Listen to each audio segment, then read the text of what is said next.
Good morning সবাইকে। শুভ বুধবার। আজ বুধবার। তো আমি সকালে সব কাজটা সেরে এবারে আনাজ নিয়ে বসছি, আনাজ কাটবো বলে। এবার রান্না করব, তাই আনাজগুলো কেটে নিচ্ছি। দেখুন সব ধরে ধরে টেনে টেনে নিয়ে আসছি।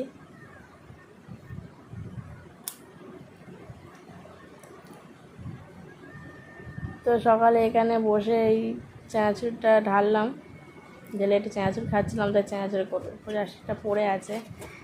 তো সবজি টবজি সব নিয়ে চলে এসেছি, থালা আর বাটি করে জল নিয়ে আসছি।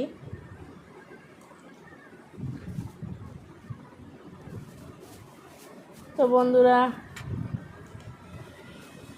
বলুন আপনারা সবাই কেমন আছেন?